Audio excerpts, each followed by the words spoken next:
Itu katanya ayahnya melakukan pesugihan, itu benar, Bu? Iya, benar Bang Fajar. Bahkan sampai sekarang katanya? Iya Bang.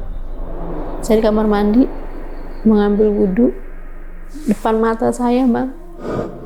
Si makhluk yang tinggi besar itu. Kalau yang tinggi besar nggak bicara apa-apa, cuma narik-narik kaki saya. Anehnya Bang, besoknya saya tuh berapa hari itu sakit banget, nggak susah jalan pernah, dan dia jadi pincang. Saya, ibu saya dan anak saya taunya dari Pak S itu kalau bapak dulu emang pernah melakukan pesugihan. Itu Bang, beliau cerita semuanya. Kamu tuh dulu mau dijadiin tumbal. Makanya tadi saya sempat bilang di depan, ini pasti cerita yang nggak mudah ya. Dibawain sama Bu Yayu ini.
Bang, tolong tanggapan lo dong tentang kasus pesugihan. Bang, tolong jelasin dong tentang pesugihan. Nah, banyak banget sebenarnya yang nge-tag gua untuk ngebahas mengenai pesugihan. Sebenarnya ya, kalau kalian jeli, gue tuh udah sering bilang tuh di video-video yang lama, kalau kita bahas pesugihan itu sebenarnya sangat kompleks. Jadi jangan lihat pas dia ngelakuin ritualnya aja, terus misalnya nanti ada korban, jadi tumbal di kisah-kisahnya. Tapi justru itu motif dari awalnya itu yang sering gue temuin adalah ketika orang tersebut lagi kesulitan ekonomi. Bisnisnya bangkrut, kelilit utang, keluarganya udah nggak terima, terus apalagi yang mau dilakuin sama orang ini gitu loh. Akhirnya dia cobalah tuh bersekutu dengan setan dengan harapan utang-utangnya itu dapat bisa lunas gitu loh. Tapi di sini bukannya gua benerin ya kalau pesugihan itu adalah tindakan yang benar. Enggak. Tapi kita lagi bahas mengenai si pesugihannya ini sendiri. Dan itu benar-benar sangat kompleks lah. Nanti kita bisa bahas lebih detail setelah cerita ini mungkin. Nah, hari ini ada Paralang dan Erjel Satset yang ngirim cerita kalau dia dijadikan tumbal pesugihan oleh ayahnya sendiri. Langsung aja kita sapa. Halo Bu Yayu. Halo Bang Fajar. Terima kasih Bu udah mengirimkan ceritanya ke RJL ya Bu. Terima kasih juga sudah mengundang saya. Bu, itu katanya ayahnya melakukan pesugihan, itu benar Bu? Benar Bang Fajar. Memang Bu Yayu sering lihat ayahnya itu melakukan ritual-ritual gitu? Iya, waktu saya sekitar SD dan SMP. Ritual apa yang dilihat Bu? Saya nggak tahu pasti ya Bang ya apa yang dilakukan ayah saya ritualnya. Cuma yang saya tahu tuh ada kamar khusus sama setiap malam Jumat tuh ada sesajen yang harus disediakan di kamar itu. Sajennya itu berupa apa? Kayak kembang 7 rupa, jajan pasar, terus kelapa degan, sama kopi. Kopinya 2, tehnya 2, sama rokok. Dan macam apa ya, kembang api itu apa? Saya kurang paham kayak juga. dupa gitu? Iya mungkin itu. Itu pakai nampan. Jadi satu tuh ditaruh di nampan. Taruh di kamar khusus tuh setiap jam 8 malam Jumat ibu saya sudah sediain itu. Kamar khusus tuh maksudnya kamar rahasia apa Iya, gimana? mungkin kamar rahasia soalnya Bapak pesan sama Ibu kalau nggak boleh ada yang masuk ke kamar itu selain Bapak. Jadi memang waktu itu kondisi ekonomi sangat baik ya waktu itu ya Bu? Sebelumnya sih baik-baik aja. Sebelum Sampai Bapak ada melakukan satu itu. kejadian Bapak meninggal terus justru malah Ibu yang kena teror ya? Iya, Bahkan sampai sekarang katanya. iya Bang. Jadi ini kita doain juga guys ya buat Bu Yayu karena katanya kakinya tuh pincang ya Bu? Iya. Karena kejadian Saat ini ini, ya? iya. Baik, ditahan dulu ceritanya ya Bu. Iya Bang. Nah, seperti apa kisah pada kali ini? Langsung aja kita mulai. Om Mati Senam, musuh terbesar adalah dirimu sendiri.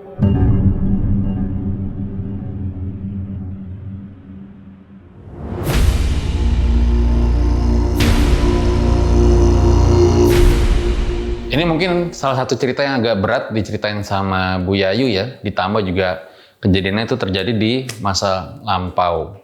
Bu Yayu boleh ceritain awal mula kisahnya gimana Bu? Ya Bang, saat itu di tahun 1980-an saya punya keluarga lengkap. Saya anak pertama, saya punya ayah, ibu.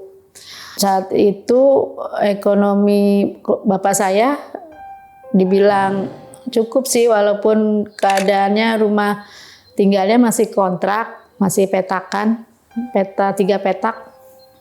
Tapi untuk kebutuhan sehari-hari kayak makan gitu bapak saya benar-benar mencukupi, malah mencukupi berlebihan gitu Bang. Bisa membeli ini, beli makanan yang bergizi. Tidak kekurangan Tidak kekurangan lah. Bedanya hanya rumahnya masih ngontrak. Bapak saya kan bekerjanya sebagai mandor proyek saat itu. Dari ibu saya cuma ibu rumah tangga. Saya zaman itu manggil ibu saya tuh emak. Emak saya tuh sosok ibu yang sederhana, yang nurut, dan cuma ibu rumah tangga biasa ngurus anak gitu Bang. Kehidupan saya TK pun bapak sosok yang menurut saya yang tanggung jawab dan sayang banget sama saya. Itu Bang kehidupan saya di masa kecil tahun 1980-an. Sampai saya TK di situ, TKA dan TKB, 2 tahun TK di situ di Jakarta Selatan. Udah berjalannya waktu, Bapak minta izin nih sama ibu saya. Saya ingin merubah kehidupan yang lebih baik, kata Bapak ke ibu saya. Ibu saya jawab, kehidupan ibu seperti apa? Ini udah lebih dari cukup, udah alhamdulillah. Saya masih mau punya cita-cita ingin punya rumah sendiri, kata Bapak saya gitu.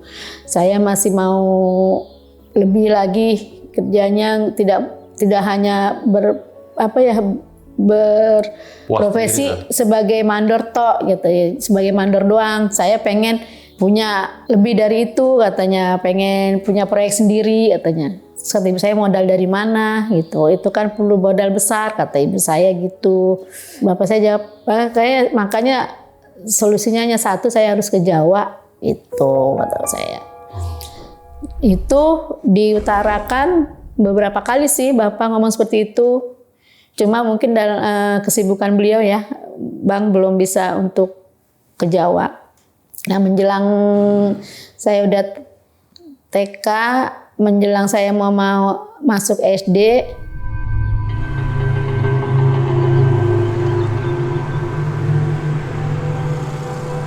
beberapa bulan saya mau masuk SD, Bapak tuh mengutarakan niatnya lagi ke ibu saya. Pokoknya saya mau ke kampung dulu besok, entah dalam waktu 2 minggu, 3 minggu, bahkan sampai bisa sampai 1 bulan, kata Bapak saya gitu. Ibu saya nggak bisa berbuat apa-apa karena memang ibu saya tuh tipe seorang istri yang zaman dulu tuh lugu, nurut, dan takut tuh sama Bapak. Karena Bapak memang orangnya tinggi besar dan galak tuh.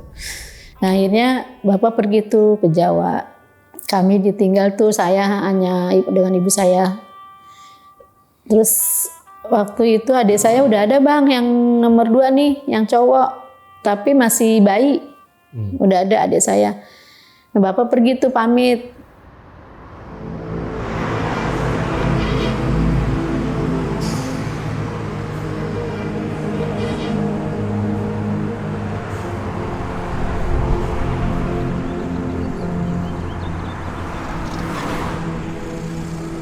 Selama 1 bulan itu akhirnya pulang Bapak tuh dari Jawa.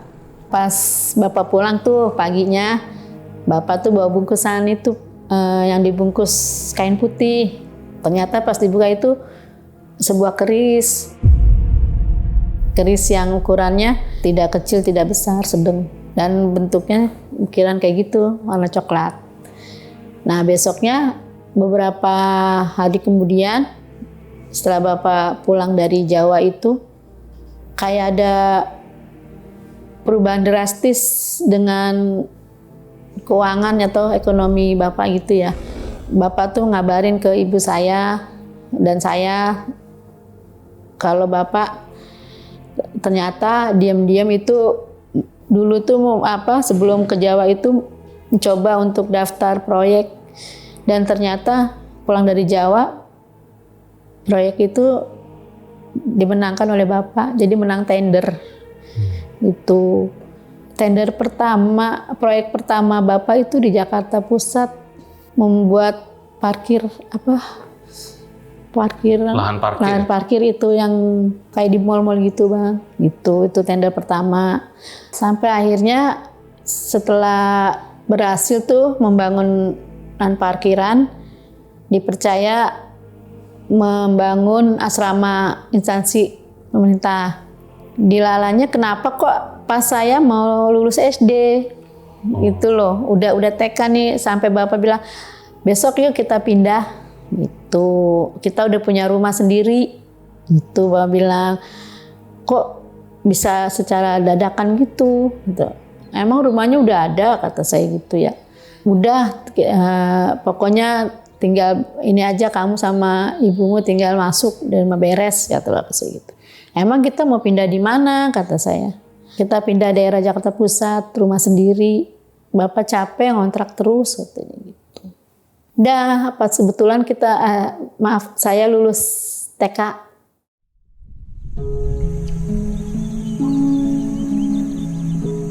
Akhirnya saya daftar SD di tempat rumah yang baru, tempat tinggal yang baru. Di situ rumahnya besar, Bang Fajar, rumahnya besar. Ada 3 kamar sama 4 kamar di belakang. Saya senang dong sebagai anak ya, karena dulu kan kita cuma ngontrak hanya petakan kayak gitu Bang. Terus saya dikasih kamar sendiri, kan? Rumahnya itu bentuknya panjang sih, bukannya ini memanjang rumah tersebut. Kamarnya 3 sama 4 jadi kamarnya. Dan di situ Bapak mulai tuh mendirikan PT dan mempekerjakan karyawan kayak arsitek, sekretaris. Jadi tuh aktivitasnya kantor di rumah itu juga, ada kamar buat kerja tuh. Nah di situ Bapak mulai pesan sama ibu saya, tolong bersihin kamar belakang. Kamar belakang itu khusus nanti buat saya, gitu. Jangan ada yang masuk selain saya, kata Bapak gitu ke ibu saya. Kecuali kamu kalau saya suruh, katanya gitu. Tapi nanti kalau ini sebelum saya perintah untuk masuk, kamu beli dulu ini, katanya. Apa yang dicatat Bapak tuh kayak ibu saya tuh suruh beli kembang 7 rupa, sama jajan pasar, sama untuk bikin kopi tuh 2. Pokoknya harus bikin kopi tuh 2. Kopi manis sama kopi pahit, sama teh 2 juga. Sama rokok kretek, sama degan. Nanti jam 8 kamu masuk tuh malam Jumat tuh. Taruh semua di meja di kamar, katanya gitu. Di situ tuh mulainya tuh Bang, Bapak kayak punya kayak aneh gitu, kayak kok setiap malam Jumat nggak tidur di kamar kayak biasa gitu, tidurnya di kamar itu. Cuma kan saya masih SD ya saat itu saya nggak paham apa yang Bapak lakukan di dalam kamar itu. Udah gitu nggak ada yang boleh yang masuk, termasuk anak-anaknya. Adik saya waktu pindah ke Jakarta Pusat itu udah 2 adik saya, masih kecil-kecil. Dan di situ mulai tuh Bang, makin lama makin berkembang tuh usaha Bapak saya. Sampai saya kelas 2 SD mulai tuh Bapak punya mobil baru tuh Bang. Sampai punya telepon rumah. Zaman segitu tetangga sekitar situ belum ada yang punya telepon. Bapak saya tuh yang punya telepon. Saya inget banget tuh Bang. Banyak tetangga yang pinjem telepon. Oh gitu? Iya, tuh zaman itu. Terus punya sekretaris. Ya Allah, kayak ngimpi saya tuh. Saya diantar supir tuh sekolah. Padahal deket sekolahnya. Terus Bapak punya usaha sampingan tuh di Jakarta Pusat. Dia buka rental video zaman dulu. Video yang tebel itu loh, kaset video. Tebel banget Bang, kayak iya, itu benar. Ya. Iya Bang ya? Iya kan? Ngalamin nggak Bang Fajar? Masih. Iya. Rental kaset. Videonya tebel banget itu kasetnya. Tuh Bapak punya usaha itu. Berjalannya waktu tuh makin sukses aja tuh. Ya cuma itu saya masih aneh aja, cuma karena saya masih kecil nggak ngerti. Cuma aneh kok kamar di belakang nggak boleh maksudnya nggak boleh ada yang masuk, anak pun nggak boleh masuk. Kecuali ibu saya itu juga cuma disuruh, kalau disuruh itu aja yang saya itu. Cuma saya mah cuek aja, saya nggak mikirin kenapa gitu, saya nggak tahu tuh. Terus akhirnya udah tuh Bang sampai saya SD lulus di situ. Dilala juga bersamaan setelah berjalannya waktu sampai 6 tahun saya di Jakarta Pusat. Lulus SD juga Bapak ngajakin pindah lagi ke rumah yang lebih besar. Kenapa selalu berbarengan sama kelulusan saya? Gitu Bang. Ya. Ya kan? Nah akhirnya Bapak minta kita untuk pindah. Kenapa sih Pak kok pindah mulu? Kata saya. Oh ya udah enak di sini, udah banyak temen di sini, kata saya. Enggak, Bapak punya proyek lagi di sana. Ini mau dijual, kata Bapak gitu. Ya udah, akhirnya kita nurut tuh, kita pindah di rumah yang baru itu di Tangerang. Itu lebih bagus Bang dari rumah sebelumnya. Itu rumahnya bentuknya joglo, rumah Jawa. Joglo yang lebih mewah, ada kamar utama. Kamar utamanya tuh zaman dulu tuh saya ingat banget Bang. Kamar mandinya itu ada bathtubnya, air panas. Itu khusus buat Bapak tuh kamar utama. Di situ kamarnya ada di lantai dasar ya, ada kan 2 lantai. Di lantai dasar ada kamar utama, kamar buat saya, terus kamar buat kerja kantor. Jadi tuh Bapak kalau punya kantor selalu di rumah. Terus kamar adik saya, nah ada kamar lagi tuh Bapak bilang sama ibu saya, tolong beresin kamar atas gitu. Kamar khusus lagi tuh Bang, sama kayak rumah yang lama. Berarti di kamar ini nggak boleh dimasukin juga? Sama, iya nggak boleh. Kamar rahasia juga? Iya. Tapi di atas? Iya di atas, deket sama. Jadi tuh di atas tuh cuma ada kamar 1, yang itu yang nggak boleh dimasukin siapapun, sama buat nyuci. Halamannya gede nih berarti nih ya? Iya. Itu 210 meter. Saya tahu, masih ingat tuh. Saya pernah lihat sertifikatnya. 210 meter luas tanahnya. Anehnya berkembang masih makin maju aja tuh Bang usahanya, makin menang tender terus, bikin perumahan, instansi pemerintah juga berapa komplek gitu di situ. Teman saya nggak punya apa-apa, cuma saya yang punya. Pada datang, punya telepon juga tuh, telepon rumah. Zaman dulu kan telepon rumah ya Bang ya. Pada main, saya nggak boleh keluar Bang dari dulu. nggak boleh bergaul Pas selain SMP juga sama. sama. Jadi temen yang boleh ke rumah, gitu. Saya nggak boleh main. Mau teman 5 orang, 3 orang temen ajak ke rumah semua, gitu. Mau apa teman saya dibeliin macem-macem sama bapak saya waktu pas di Tangerang, saya SMP. Nah suatu saat saya iseng nih naik ke atas, ya kan? Naik ke atas, saya mau tahu nih bang, kan SMP rasa ingin tahunya lebih tinggi dari SD ya. Saya pengen lihat nih, nah apa sih? Kok kita nggak boleh masuk? Kok aku nggak boleh dimasuk dalam hati nih? Ada apaan sih? Itu pas menjelang Isya, pas malam Jumat, saya intip nih, kebetulan nggak dikunci, mungkin lupa ibu saya yang kunci. Saya naik ke atas, saya masuk, nggak dikunci itu gitu. Terus baru saya mau buka pintu, cuma ngintip ini aja, sekilas. Itu hanya ada meja bundar sama kayak dipan, gitu. Cahayanya tuh redup. Nah, baru saya mau buka lebar, ibu saya udah naik sambil bawa nampan. Kamu ngapain? Gitu. Tutup lagi nggak? Gitu. Enggak, ngapain? Tutup lagi, udah nggak usah masuk. Awas, minggir, kata saya gitu. Udah, akhirnya saya turun lagi. Itu bang, terus ibu saya turun, terus saya tanya, itu emang buat apaan sih? Udah jangan banyak tanya, emak aja nggak tahu, cuma disuruh masuk ini ke dalam kamar, udah nggak usah banyak tanya, ntar dimarahin kalau bapak tahu, katanya gitu. Ya udah tuh berjalannya waktu nambah lagi. Ya Allah bener, saya sampai nggak habis pikir ya, kok bapak makin kaya. Saya pernah suatu saat diajak nih bang ke relasinya bapak, orang-orang pejabat penting ya di HI. Demi Allah bang, beneran.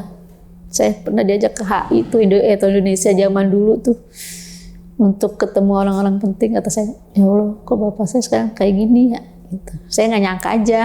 Nah, itu bang, soalnya kan bapak nggak sekolah cuma tamatan SR. Zaman dulu kan belum SD ya, sekolah rakyat. Sekolah rakyat ya? Iya kan, cuma itu nggak ada pendidikan tinggi. Bisa sukses gitu loh bapak, dalam hati nih, bapak gua kok bisa sukses gitu. Itu udah akhirnya tuh di Tangerang itu saya sampai lulus SMP cuma 3 tahun di situ.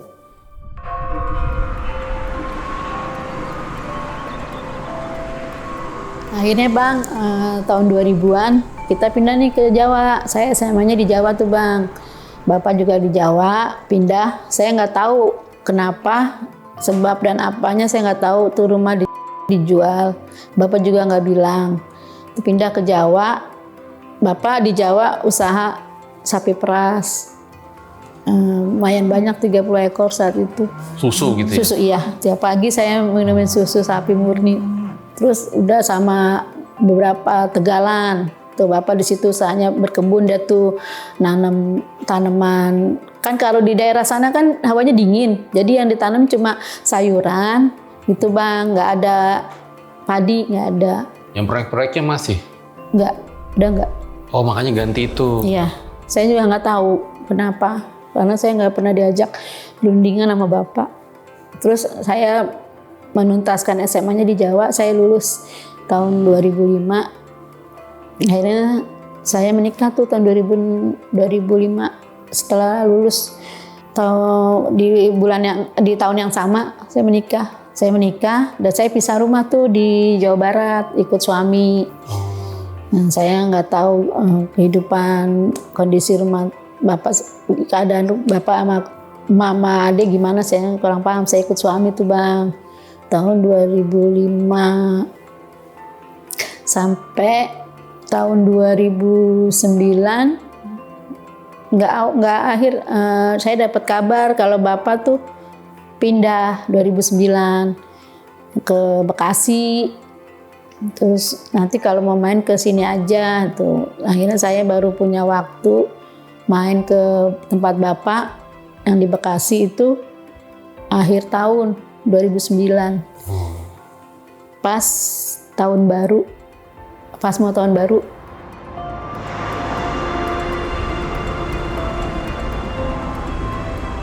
Tanggal 31 saya sampai dari ke rumah bapak ke Bekasi. Tahu nggak Bang, ternyata kondisinya saya nggak nyangka bapak kontrak di rumah petak di Bekasi, kontrak rumah petak, dan ibu saya jualan nasi uduk itu Bang. Dan saya tahu ke situ kondisi bapak sudah terasa. Saya nggak tanya rumah di Jawa masih ada atau enggak, saya nggak tahu, bapak nggak cerita. Cuma saya datang, rumahnya kembali seperti tahun 80-an kontrak. Yang awal kontrakan petak lagi. Cuma ini masih bukan di sana, di Bekasi. Bapak nggak cerita, kan nggak tahu saya, bapak saya tuh kayak tertutup, nggak pernah cerita. Ini rumah ini dari rumah di Tangerang dijual, bapak nggak cerita. Ini duitnya kemana, nggak cerita. Sampai ibu saya jualan nasi uduk buat hari-hari. Saya baru tahu di situ Bang. Terus rencananya mau tahun baru di buat bapak, tanggal 1 pas tahun baru. Biasa aja kita ngerayain tahun baru sama-sama sama adik saya, sama anak saya. Bapak tuh keadaannya masih sehat. Terus tahun baru di 2010 di tanggal 5, saya ingat 5 Januari.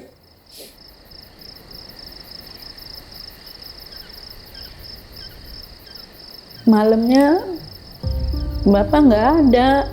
Itu tanpa sakit Bang. Maksudnya nggak ada? Masih meninggal. Itu sorenya lagi nonton TV sambil makan rambutan, sambil ngobrol sama anak saya, besok pergi sama Mbah hari Rabu itu. Terus abis makan rambutan tiba-tiba nggak usah ngomong, dan maaf ya Bang, ke toilet terus buang air besar, dan ambruk di situ. Saya juga nggak tahu, tiba-tiba nggak bisa bicara. Sampai kita pijitin, kita tanya-tanya, nggak respon. Kita putusin bawa ke rumah sakit ya Bang.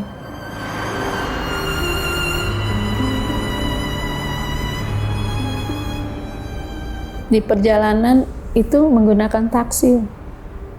Di perjalanan belum sampai rumah sakit udah mengembuskan napas yang terakhir di taksi. Di situ dipangku ibu saya sama suami saya. Ibu saya palanya, suami saya kakinya, saya pas di depan sambil gendong anak saya. Nggak usah diterusin kata ibu saya. Bapak udah nggak ada. Gitu. Itu perjalanan ke rumah sakit. Berhenti Pak supir kata ibu saya. Terus saya nengok ke belakang. Saya nggak percaya Bang. Bapak nggak ada yuk katanya gitu. Itu saya iya udah nggak ada tuh, kakinya udah dingin. Udah sakaratul mautnya. Maaf ya Bang Fajar. Iya nggak apa-apa. Di ibu saya. Makanya tadi saya sempat bilang di depan, ini pasti cerita yang nggak mudah ya. Dibawain sama Bu Yaya ini.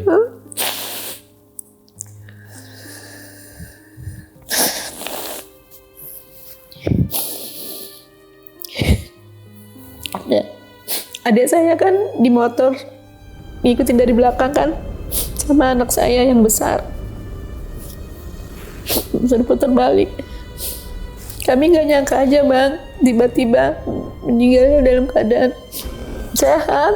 Habis lagi ngumpul-ngumpul sama anak cucu. Mau minum dulu mungkin Mbak? Silakan Mbak.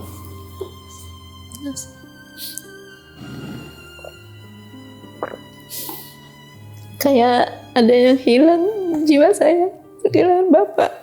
Karena dulu bapak ya walaupun nggak cerita tapi memenuhi kebutuhan Iya, Bu iya, Yayu. sayang banget sama saya. Saya nggak boleh nyapu, saya nggak boleh kerja ngepel nyapu, belajar. Cuci piring saya nggak boleh. Sampai saya nggak pulang tuh setelah bapak dimakamin.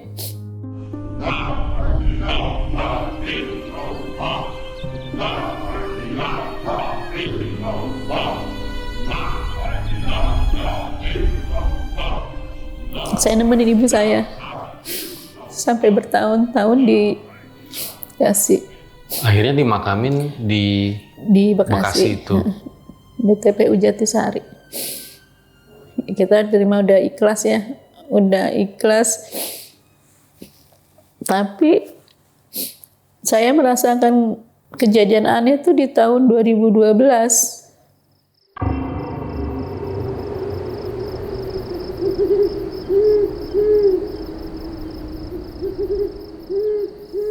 Saya mulai dimimpiin. Itu pas masih di tempat ibu saya ya. Karena saya nemenin ibu saya sendiri kan beliau.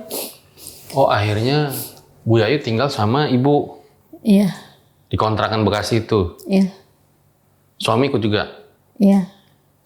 Saya dimimpiin tuh Bang, dimimpiin makhluk yang menurut saya sih serem ya.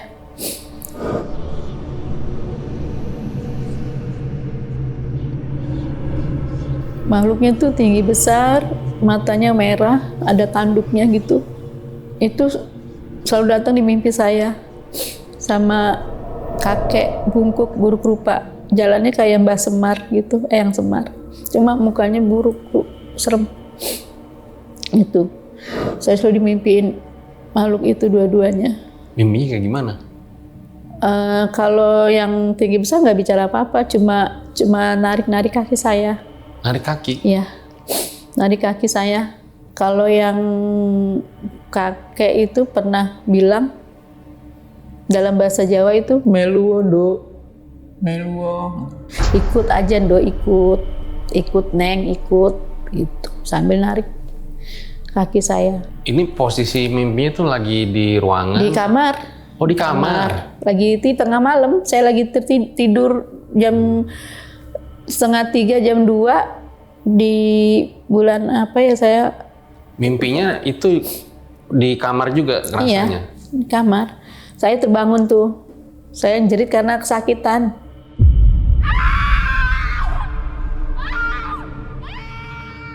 Sakit Rasanya banget. Sakit. Saat itu sakit banget. Kayak mau lepas ini kaki. Tuh Mang. Sampai bangun kan semuanya. Kenapa? Ini kaki aku, ayo ada yang tarik. Kan saya manggil bahasain diri saya Ayu ya. Kaki sakit, ada yang narik-narik gitu. Nggak apa-apa, nggak ada apa-apa. Iya, kata saya gitu. Itu cuma ngimpi, katanya gitu. Kayak bener. Yang saya rasain tuh sakitnya luar biasa. Sekuat nariknya ya. Saya disuruh ngikut. Saya nggak tahu itu Mang, kenapa. Nah pas udah tuh sekali, 2 kali di bulan awal 2012 sih. Nah saya izin dulu tuh sama ibu saya pulang ke karena suami saya sakit kan.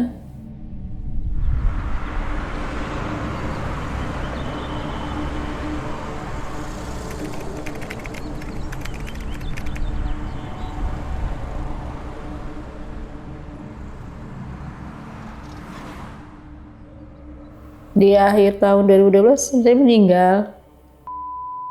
Siapa? Suami saya Oh, meninggal di dokter dibilang sih tipes. sakit. Cuma saya nggak tahu ya Bang ya, apa ada hubungannya apa enggak saya nggak tahu ya. Akhirnya suami saya meninggal 2012 akhir, saya balik lagi ke ibu saya. Saya bawa anak saya 3. Saya single parent tuh 3. Saya bawa anak saya cari nafkah di Jakarta. Sampai 2013 di rumah ibu saya dimimpiin lagi. Ditarik lagi? Iya. Sama si tanduk itu? Iya, sama yang kakek bungkuk itu juga. Tapi mereka biasanya datang sendiri apa berpisah? Pertama sih sendiri, lain waktu berdua. Oh, nariknya 2 tuh. Iya. Terus pernah Bang di tahun 2013 mereka nampakkan wujudnya pas saya di kamar mandi.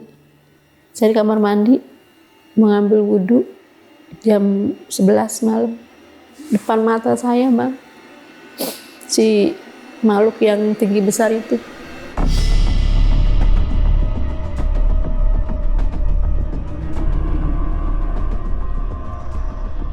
Ada tanduk, mata merah, kayak apa ya, berbulu gede gitu, gede. Nampakan di depan muka saya sampai pingsan. Akhirnya saya digotong tuh sama anak saya, sama adik saya, pas saya di rumah ibu saya tuh. Mereka nggak percaya, nggak ada apa-apa. Gitu. Nah, semenjak kaki saya ditarik-tarik dalam mimpi, anehnya Bang, besoknya saya tuh berapa hari itu sakit banget, nggak susah jalan pernah, dan jalan saya jadi pincang. Jalan saya jadi pincang Bang. Saya juga nggak tahu kenapa. Cuma padahal saya nggak jatuh nggak apa. Jalan saya jadi pincang sampai sekarang. Jadi habis bangun terus jalan langsung gitu. Iya sakit dulu. Saya ngerasain sakit, sampai nggak bisa jalan. Setelah tahun 2013 yang ditariknya itu nyata. Maksudnya berwujud nyata di kamar tengah malam. Mereka tuh ada sambil narik selimut saya. Sambil si kakek itu ngomong seperti itu lagi. Melu, melu. Terus ngomong bahasa Jawa ya. Bapakmu wis bali rono. Bapakmu udah kesana. Ayo ikut. Saya bilang, ayo ikut, terus saya nggak mau. Terus saya tanya ibu saya, pas kaki saya sakit banget, yang nggak susah jalan, saya tanya ibu saya bilang, apa ada hubungannya nih ya, kata ibu saya. Maksudnya Mak, kata saya gitu. Apa ada hubungannya sama yang dulu bapakmu lakuin, zaman dulu, katanya. Yang Mak suruh nyiapin sesajen gitu. Kan waktu kamu inget nggak waktu kecil kan waktu kamu kecil waktu TK Bapak pernah ke Jawa gitu. Masa sih atau hubungannya apa? Nggak tahu. Coba Jik kita ke Jawa, kata ibu saya gitu Bang. Ke Jawa ngapain? Kata saya. Tanya sama siapa? Dulu kan pernah tinggal di Jawa. Kata gitu Bapak pernah deket sama, ingat nggak namanya Pak S gitu. Terus hubungannya apa sama kaki sakit? Ya kita cari tahu, kali ada hubungannya ke situ. Mama juga nggak ngerti, namanya usaha, kali ada solusi atau jawabannya atau gitu. Ya udah, akhirnya saya ke Jawa tuh sama ibu saya. Tuh, kondisi kaki saya udah pincang.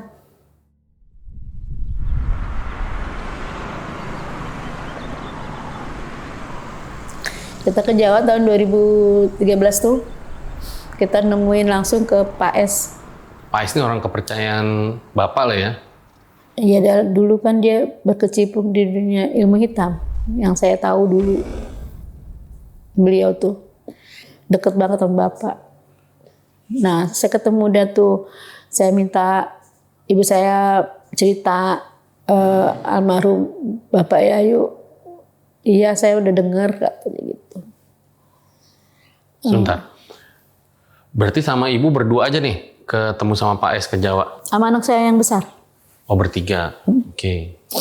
Udah, terus saya udah haji sekarang, kata dia gitu. Pak S bilang gitu? Iya. Saya nggak mau mengungkit masa lalu, katanya gitu. Enggak, ibu saya bilang, ini Pak Haji, manggilnya Pak Haji sekarang. Ya Yuni segini, kondisinya kayak gini. Beliau akhirnya mau cerita, tapi beliau nggak mau bantu cari solusi atau memutus atau menyelesaikan. Akhirnya saya, ibu saya dan anak saya taunya dari Pak S itu kalau Bapak dulu emang pernah melakukan pesugihan. Itu Bang, beliau cerita semuanya. bapakmu itu lupa akan janjinya terhadap si makhluk gaib. Kamu tuh dulu mau dijadiin tumbal. Itu Bang, saya di situ sempat pingsan. Saya dengar pengakuan dari Pak S. Dan saya jadi tumbal karena yang diminta itu anak perempuan kesayangan, anak pertama. Cuma bapakmu nggak mau ngasih begitu aja. Bapakmu minta kamu dibikin cacat. Itu Bang. Itu bapakmu karena kamu dapat teror seperti itu karena bapakmu nggak ngasih apa yang dijanjiin dulu. Jadi tuh si makhluk marah katanya. Tapi saya nggak bisa bantu. Sekarang saya udah insaf, saya udah jadi haji sekarang. Katanya gitu Bang. Di situ saya nangis, saya nggak percaya sama yang dibilang atau diceritain dan sama yang bapak saya lakuin. Bapak tuh sayang banget sama aku, kata gitu ke Pak Haji. Nggak mungkin. Ternyata bapak melakukan itu, kata Pak Haji. Bapak sakit hati sama ibu tirinya. Zaman dia muda pernah diusir sama ibu tirinya. Gitu. Jadi dia membuktiin ke ibu tirinya kalau dia bisa jadi orang sukses. Gitu. Semua Pak Haji itu cerita, Pak S itu. Sampai yang dari awal ambil keris sama beliau di puncak gunung di Jawa Tengah. Itu awalnya itu. Emang itu dari dalam isi keris itu emang si kakek itu katanya. Enggak, bapaknya tuh melakukan pesugihan tuh gimana kata Pak S? Maksudnya pergi kemana gitu? Ke itu yang dulu ngambil keris di situ. Di antara sama Pak S itu nemuin kuncan. Melakukan ritual di sana. Iya, ritual di sana. Ritualnya diceritain sama dia? Enggak diceritain. Dia enggak detail ceritanya, cuma bilang itu iya terus aku yang diteror. Katanya aku tiap malam saya ceritain kan semua. Tuh kondisi kaki saya ceritain semua. Itulah bapakmu, karena bapakmu enggak nepatin janji. Ternyata ada perjanjian yang belum dipenuhi gitu sama si makhluk gaib tersebut. Terus aku harus gimana Pak Haji? Tolong bantu putusin ini, itu selesain ini karena bapak meninggal juga nggak ada amanat apapun. Itu keris juga saat itu masih dicuci, belum diambil. Nggak mau. Saya udah nggak mau, saya udah insaf, saya udah nggak mau katanya. Nanti suatu saat juga ada yang bantu kamu katanya. Kamu ke kiai yang benar-benar kiai katanya. Pak Haji nggak kesana sama Yayu kata saya gitu. Kayak sakit kayak gini, saya kayak diteror, didatengin terus, dimimpiin katanya. Nggak mau. Akhirnya kita pulang tuh Bang, kita pulang dengan tangan kosong. Cuma dapet cerita yang nggak saya sangka. Cerita buruk lah, kayak mimpi buruk buat saya. Pulang, akhirnya tetap terjadi kejadian itu sampai. Bentar, berarti ibu juga kaget ya? Kaget, masih kaget. Karena hanya selama ini ya hanya melakukan instruksi aja ya? Iya, perintah toh itu ini mau, cuma nggak berani tanya, terus nggak tahu untuk apa gitu. Karena ibu saya emang lugu sih, kayak gimana sih? Emang lugu, udah gitu nurut, udah gitu nggak banyak komen gitu. Udah tuh Mbak, pulang saya dengan tangan kosong. Sampai akhirnya saya coba nih ke rumah sakit nih. Saya coba untuk periksa karena semakin sakit. Sakitnya tuh kayak gimana Bu? Sakit Bang kalau habis ditarik. Oh. Kalau enggak sih enggak, cuma pincang. Sampai saya putusin untuk ke rumah sakit, dirujuk ke dokter ortopedi. Sampai dikasih obat nyeri. Dokter, ya udah ronsen kata dokter ya. Di tahun 2013 di anehnya ronsen nggak ada apa-apanya, nggak ada penyakit. Dokter aja bingung. Bagus Bu tulangnya katanya. Zaman dulu kan ronsennya masih yang lebar gitu Bang. Jadi Bu Yayu juga udah ke rumah sakit? Udah saya coba. Karena memang saya pengen sembuh, sakit. Maksudnya jalan saya tadinya nggak kayak gini, gitu Bang. Ternyata dokter bilang tulangnya nggak apa-apa aman. Dokter sampai bingung, udah saya kasih obat nyeri aja. Jadi saya minum obat nyeri terus nggak ngaruh. Apalagi sakit lah, pas sakitnya tuh pas lagi tarik-tarik tuh. Udah kayak mau copot nih, terus sampai berlanjut bulan kemarin. Terus bang, saya harus bagaimana?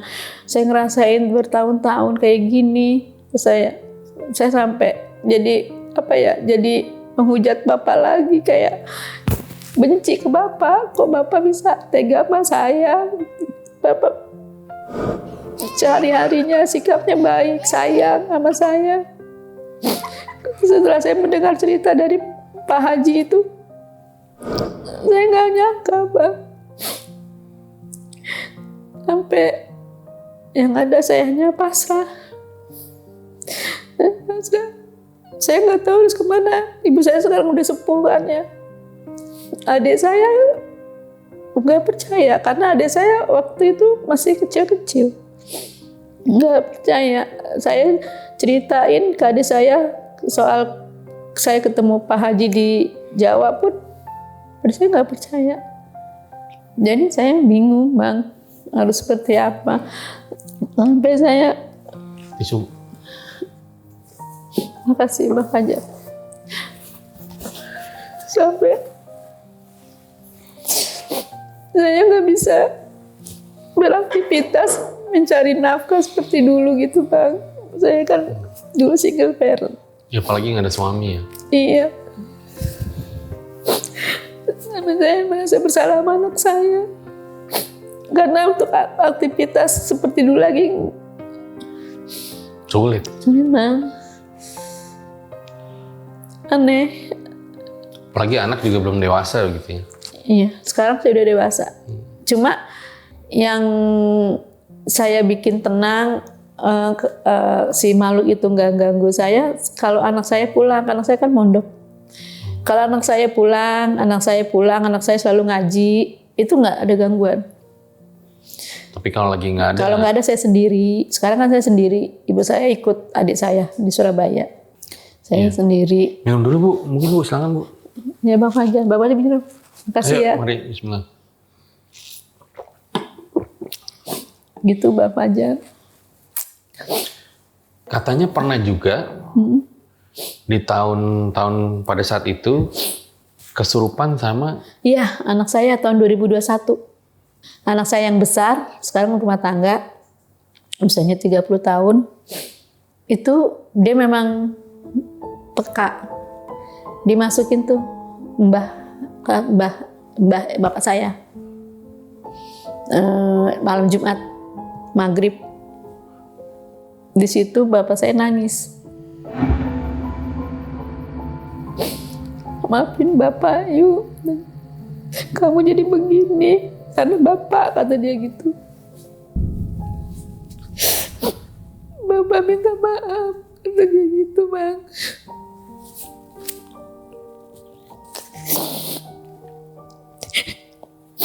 Cuma Bapak nggak bilang penyebabnya apa, nggak bilang. Cuma suatu saat nanti kamu ada yang bantu, gitu dia bilang. Ada yang nolongin kamu, katanya. Dia sambil nangis.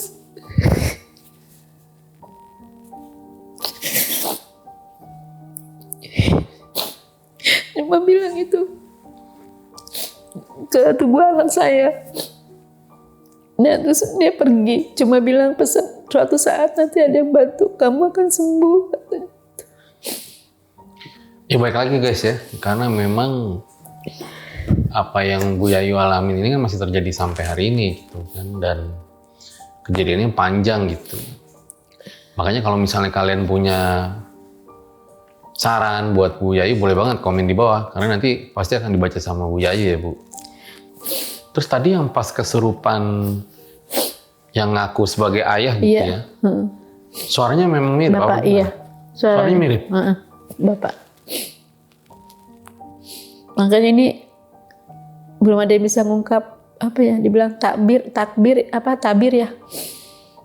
Yang dilakuin Bapak itu apa sih gitu loh. Belum ada yang bisa ngungkap karena kuncinya itu Pak Haji itu nggak mau. Tapi Pak S itu Bu, Iya. Memang dulu sedekat apa yang ibu tahu? gitu? Deket, kan pernah tinggal di Jawa, deket banget. Dulu kan dia masih ilmu hitam ya, Pak Haji itu. Deket banget. Terus ilmu hitam itu gimana? Maksudnya kalau orang minta bantuan yang di luar agama gitu, iya aja gitu. Kayak nyantet orang gitu. Oh gitu. Iya. Itu yang dulu ibu tahu. Iya, yang dulu saya tahu emang terkenalnya seperti itu dulu. Karena saya kan pernah tinggal di sana waktu SMA. Cuma dia udah insaf tahun-tahun ini, udah insaf katanya. Itu udah jadi haji. Ini sebelum kita bahas sakitnya ibu ya, ini juga mungkin mau tanya terkait tadi, berarti rumah yang di Jawa itu dijual apa bagaimana? Iya, habis. Habis? Iya, nggak ada. Karena? Nggak tahu, bapak nggak ngomong, kemana duitnya nggak ngomong, ke ibu saya nggak ngomong. Ke ibu juga nggak ngomong? Nggak ngomong, itu bapak masih ada loh, masih sampai akhirnya ngontrak lagi. Tahu-tahu habis aja begitu? Iya, bingung kan. Sapi, 30 ekor sapi peras. Hilang juga semuanya? Tegalan habis. Nggak tersisa. Coba Bang Fajar bayangin ya, kayak itu dulu loh bapak saya. Mungkin kalau beliau jalan benar mungkin bisa diwariskan ke anak-anak, ini nggak ada warisan anak-anaknya pun. Nggak ada. Ibu juga nggak tahu ada masalah apa? Nggak ada. Tahu-tahu dijual aja gitu? Tahu-tahu nggak ada aja. Dijual mending kalau ada duitnya. Maksudnya diliatin uangnya nih hasil jualan rumah di sini, rumah di Tangerang, rumah di Jawa. Enggak, Bang. Kayak ada misteri gitu loh. Kayak apa sih? Masalahnya jalan kekayaan yang dia peroleh tuh jalannya habisnya tuh nggak tahu kemana. Waktu dapatnya kita menikmati hasilnya gitu loh. Cuma habisnya tuh nggak tahu kemana. Gitu. Nah, Bu Yayu itu kan tadi bilang setelah ayah meninggal diteror sama 2 makhluk. Iya. Satu yang kaki-kaki mirip semar. Iya, tahun 2012. Satu yang tinggi besar terus ada Tanduk. tanduknya. 2012 awal.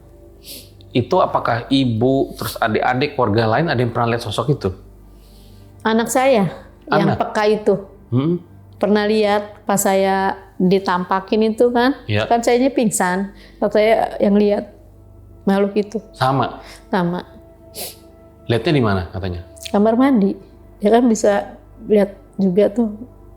Dia juga sekarang ngobatin orang sih. Cuma dia, anak saya tuh nggak mau sholat, Bang. Jadi ngobatin orang tuh dengan kayak pakai gituan apa? Dupa yang panjang gitu. Terus abis dia lihat sosok itu, dia bilang ke ibu? Iya, dia juga mau ada sesuatu nih, feeling dia. Ini ada benang merahnya nih yang harus di yang kusut nih diiniin. Cuma dia belum bisa karena ilmunya dia belum nggak bisa. Cuma peka. Ada nggak yang pernah bilang ini sebenarnya sosok siapa sih gitu? Ada teman saya yang di Depok belum lama ini, akhir tahun kemarin. Saya punya teman cewek, itu dia turunan ya, bisa kan saya ketemu dia, gue kesian ngeliat lu, kayak berat banget jalan lu, miring ke kanan, tuh belakang lu tuh pakai bungkuk, ngikutin lu. Lu punya apa sih? Lu punya itu ya, keris gitu. Keris. Enggak, aku cerita. Gue punya keris, enggak, bapak gue dulu. Itu keris di mana sekarang? Itu nyari tuannya katanya gitu. Yang punya bapak gue, dulu katanya dicuci di Taman Mini. Dia sosok yang di keris itu kata dia ngikutin saya. Ini saya ini kalian suka berat nih Bang di sini. Berat kayak ditindih batu. Anak saya, suami saya kalau boncengin saya itu kayak bonceng 3 katanya. Saya kan nggak gendut Bang, nggak gendut-gendut banget. Katanya berat boncengin saya. Padahal sebelumnya tadi nggak cerita ke temennya itu si sosok kakek itu. Saya nggak cerita, cuma dia ngeliat jalan saya. Terus dia bilang ada keris. Padahal itu nggak cerita juga. Enggak, keris apa sih? Tuh ada yang ngikutin lu tuh, belakang lu tuh. Tapi ini mungkin para Angel Satu juga mau nanya Bu, gitu. Iya, di Ruqyah gitu udah pernah belum? Saya belum. Saya takut kalau di Ruqyah. Takut? Iya. Karena? Nggak tahu. Takut aja. Anak saya pernah ngajak, ayo mah Ruqyah mah. Nggak mau, kenapa harus mama sih? Coba ruqyah. Jadi kayak enggan gitu ya? Kayak Nggak mau kayak gimana sih? Kayak ada yang bawaannya tuh nggak mau. Oh, ada yang kayak gitu. Bawaannya tuh saya nggak mau gitu. Iya, Kayak kayaknya dia Ibu nggak harus mau. coba deh ruqyah, Bu. Belum bang, saya belum ruqyah. Tapi kalau kayak sholat gitu, Sholat. rasanya gimana? Ya itu, kalau ibadah kayak males. Bapak saya kan nggak pernah sholat selama hidupnya. Siapa? Bapak saya. Cuma waktu pas udah mau meninggalnya kontrak, dia sholat sih. Udah mulai sholat. Udah mulai sholat. Di akhir hidupnya. Waktu masih punya kekayaan seperti itu nggak sholat. Jadi nggak sholat itu ayah apa pantangan dari pesugihan itu? Nggak tahu. Saya nggak tahu. Nggak sholat dulu, nggak pernah sholat. Pokoknya nggak pernah sholat. Nggak pernah. Saya nggak pernah ngajarin anak-anaknya agama gitu, nggak pernah. Baru pas mau meninggal Baru sholat. Ada kali setahun sebelum meninggal tuh Jumatan gitu. Tapi ketika Ibu baca ayat-ayat suci Al-Quran gitu, ada reaksi nggak di tubuh? Adem aja. Adem Hati. rasanya? Cuma bawaannya males. Mau 5 waktu tuh kayak gimana sih? Kayak males gitu bawaannya tuh. Kalau nggak saya paksa gitu. Terakhir kapan ngelihat si sosok tanduk sama kakek itu? Belum lama, kemarin akhir bulan. Akhir bulan? Muncul Di kamar. sama dia narik-narik juga? Narik-narik kaki yang diincer tuh kaki saya, nggak tahu kenapa. Kaki saya terus. Sama kalau yang makhluk tinggi besar tuh nggak bicara apapun, cuma yang kakek itu, yang mukanya tuh serem banget. Terus selama ini saya juga belum pernah nyari kayak apa ya, syariat apa ke orang pintar gitu, nggak pernah. Cuma saya bingung, orang pintar mana, saya nggak tahu. Ih, jangan sampai juga Ibu malah berobat nanti malah ditipu lagi. Makanya saya bingung, saya Iya. harus kemana? Kata Pak Haji itu bilang, dan Pak S itu bilang, yang bisa ini orang yang benar-benar ilmunya tinggi. Tapi kan saya nggak tahu, saya lari. Ya karena yang kayak ibu-ibu ini rentan nih buat ditipu nih gitu ya. Jadi Kan, makanya saya kan nggak hati-hati, tahu Bu. bang, iya. Saya harus kemana? Makanya saya udah diem aja. Udah. Tapi sholat kalau tarawih, kayak ke rumah sakit gitu, udah, masih sampai sekarang? enggak, Belum lagi? belum lagi. Udah 2 kali, 2013, 2017, hasilnya sama. Ya mungkin kalau saya nyaranin Bu ya, Iya mungkin bang. Ibu bisa mulai coba ruqyah gitu ya. Oh, ruqyah. Misalnya sama Ustadz Faizar gitu kan. Ustadz siapa? Ustadz Faizar, Ustadz ada kenalan Faizar. saya tuh. Terkenal juga sih Bu, mungkin di komen-komen juga pada nyariin ke sana biasanya. Gitu. Tapi Ibu, kenapa pas saya bilang ke Ustadz tatapannya beda, kenapa Ibu? Nggak nyadar? Enggak nyadar. Tadi tatapannya beda nggak sih guys? Coba ya, nanti dicek di kamera ya. Iya bang.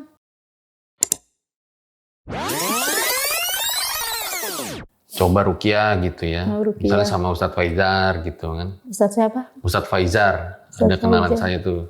Iya, saya jadi merinding ini. Nah, beneran. Iya, Saya jadi merinding nih sekarang nih. saya juga merinding bang. Ibu, Serius. wajar ih. Nah, atau yang kedua, Ruqyah saya nggak pernah. jadi ruqyah. abis ruqyah itu ke rumah sakit. Kan ke rumah sakit tuh udah ada sampai 2017. Oh, terusan. 2017 terakhir. Saya udah. Terakhir tuh. Udah nggak mau ribet. Rumah sakit udah nggak ada hasilnya, sama aja. Udah terus-terusan berobat. Iya, berobat. Kalau ruqyah saya belum pernah. Kalau ruqyah Coba tuh deh kayak Bu, gimana semangat sih bang? Bu. Dua-duanya Bu. Anak saya udah coba tuh tahun 2024 ngajakin ruqyah. Ayo mah coba ruqyah. Udah dibawa ke tempat itunya. Tapi sampai di tempat saya nggak mau. Udah jangan dipaksa kalau nggak mau. Kayak apa ya? Kayak ada yang mendorong saya untuk lu jangan ngelakuin itu gitu. Sama ini nih, ini berat banget di sini nih. Saya alamin ini bertahun-tahun nih. Pundak saya nih berat banget. Teman saya tahun kemarin bilang kayak gitu yang di Depok. Ya karena kalau menurut saya Bu, ketika misalnya Saya kita kan, sakit gitu, kita dapat ujian, nah kalau kitanya nyerah, ya susah tuh biasanya. Nah harus dari kemauan kitanya tuh biasanya Bu gitu. Kita misalnya pengen bangkit lagi, memulai hidup yang baru gitu. Ya kalau misalnya kita udah berusaha, mudah-mudahan insya Allah ada jalannya gitu Bu. BPJS Waktu itu ya BPJS. Masih ada kan sekarang? Masih, waktu Iya itu kan? juga BPJS. Coba deh Bu, nanti Bu. Coba dua itu langsung Pindah dijalanin. dokter gitu. Beda Pindah rumah dokter. sakit. Coba deh, dua opsi itu Oh dijalanin. gitu. Ya coba ya Bang. Mudah-mudahan nanti Pindah rumah ada sakit jalan itu. ya insya Allah ya. Amin. Amin Bang Fajar, amin ya Allah. Ya udah, makasih Bu Yayu ya. Saya masih Makasih, merinding Bang. loh ini Bu. Iya, makasih Bang. Gara-gara tadi nyaranin Rukia sama rumah sakit. Masa Ya. sih? Iya, masih nih. Nggak percaya. Iya. Ini loh tuh. Ih, Tapi jangan takut Bu. Ya, insya Allah. enggak saya mah. Nggak takut. Cuma kalau datang itu takut lah. Cuma itu bawaannya kalau mau ibadah males. Gitu. Ya mudah-mudahan setelah dari sini ada perbaikan ya. Cuma saya belum pernah ke orang pintar itu nggak pernah. Jangan nanti malah ketipu. Iya Bang, takutnya gitu. Oke. Makasih Bang Fajar Makasih. ya, sudah kasih kesempatan saya untuk cerita di sini. Mudah-mudahan ada jalan keluarnya. Amin, amin. Iya, Bang. Ya itu deh guys, mari kita doakan ya semoga Ibu Yayu segera menemukan jalan keluarnya dan segera dapat pulih kembali. Amin. Itu dia akhir dari episode ini. Ambil baiknya, buang buruknya. Dengan adanya kisah-kisah seperti ini jangan malah menjadikan kalian takut. Akan tetapi kalian harus meyakin dan percaya dengan kebesarannya. Dan sekali lagi yang tadi gue bilang di depan bahwa pesugihan itu sangat kompleks ya. Jadi jangan hanya lihat di ujungnya aja, tapi kita juga harus lihat motifnya. Karena motifnya ini sangat kompleks, biasanya gue temuin yaitu antara dimensi sosial, budaya, dan juga ada ekonomi. Gue Fajar Ditya, RJ5 undur diri. Ciao.